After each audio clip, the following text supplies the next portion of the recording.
Number three, always educate yourself. Now I'll come to this, I'll tell you about a story about one of my houses that actually got turned into a drug farm. It could have cost me £20,000 to fix up, and it was negative cash flow. I needed to have a strategy that could get me out of that situation. Now you've got to be careful when you do this, that you've got to have lots of different strategies available. Like, we don't just learn property.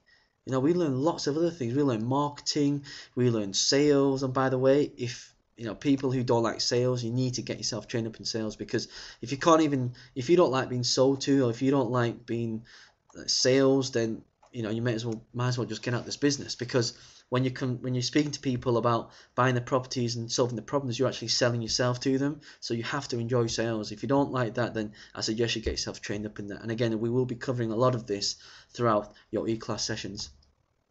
Don't be scared to make mistakes. People, I don't understand. People always want to be perfect. We've been conditioned as children and at school to always do things perfectly.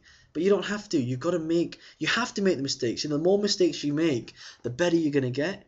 I mean, think about it. When you were a kid, and you didn't just suddenly start walking. You started to get up, you fell, you started to get up again, you fell again. And same with when you're riding a bike. You don't just get on the bike and ride, you make the mistakes first. And mistakes is actually, if you don't make mistakes in this business, then you're not doing enough action. You're not making enough action. You're not taking enough action. So you don't be scared to make mistakes. I mean, we will tell you some mistakes that we've made that would cost us a lot of money. So hopefully the mistakes that we want you to make are going to be the mistakes that are going to be small mistakes. Okay, it's going to be ones that, maybe, like things like valuations. Even if you can do everything right, you can things still go wrong. Doesn't matter how perfect you are, things still go wrong. We still make mistakes. Vincent and I still make mistakes. So don't be scared to make mistakes. And also, don't let them put you off as well. Everyone's heard of the saying, once bitten, twice shy, right?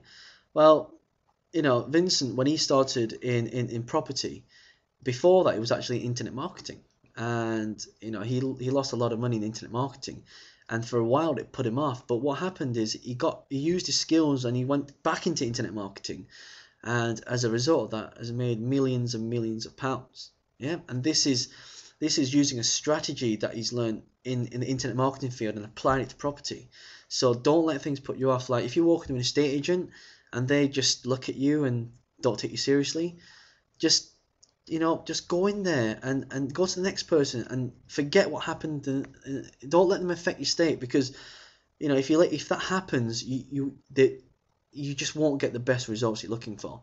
So don't be put off by the mistakes that happen to you. Don't think you've got to get it right all the time. This is crazy. The amount of people come to me and say, John, I need my power team, and I need this, I need to learn this, I need to learn that, I need to learn sourcing. And it's crazy. They try and systemize a business which doesn't exist. You have to systemize a business. When you build a pipeline, the pipeline's never perfect the first time. I know our pipeline for our business is all systemized now. We have 2 offices, we have staff working for us, we've got all the right systems in place, everything's online so we can work anywhere in the world.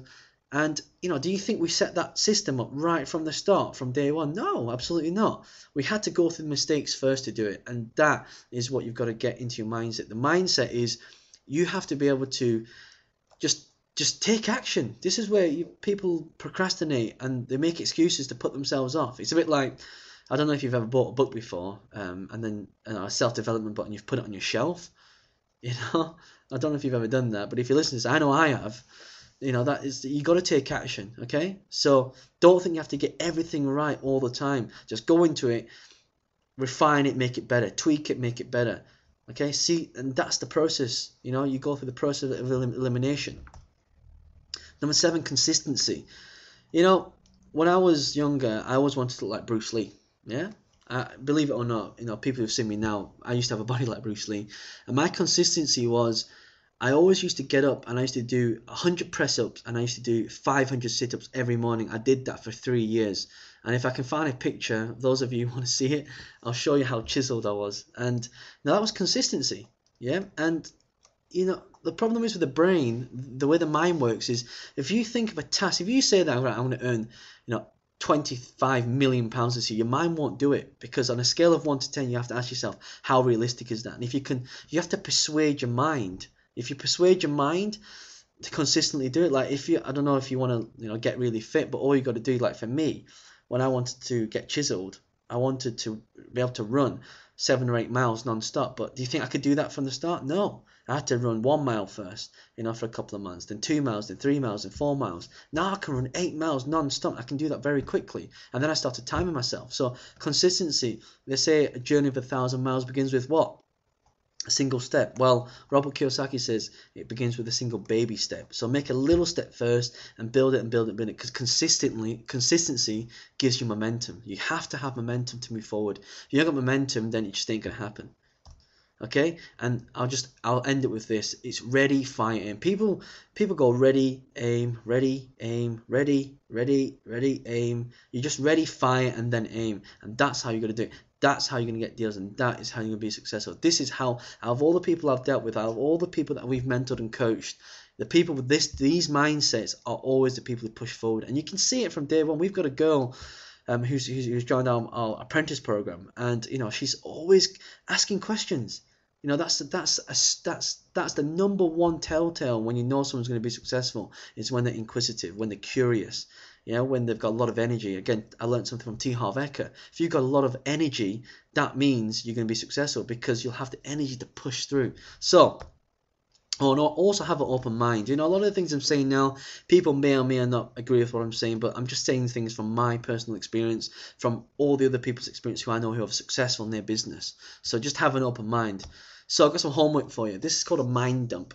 I want you to write down everything in your head that's stopping you from getting to property right now. Everything.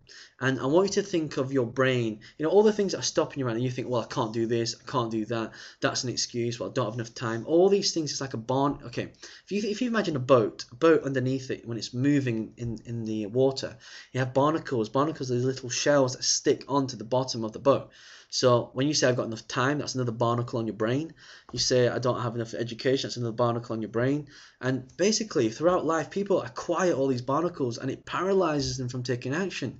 So you imagine when this boat's going through this journey through the sea, all these barnacles that are stuck to the bottom of this boat. Do you think there's going to be some drag on that boat? Do you think if all those barnacles were wiped off, that boat would actually be able to glide through the water a lot quicker and faster and a lot more efficient? Do you think that would happen? Yes? So you got to do the same thing. I want to get rid of the barnacles, put them all on paper. I want you to write them all down, because 12 months from now, when you look back at this, you think, wow, those were the things that were stopping me. So write them all down on paper, put them somewhere safe, and don't look at them again. And that way you've emptied your barnacles from your brain.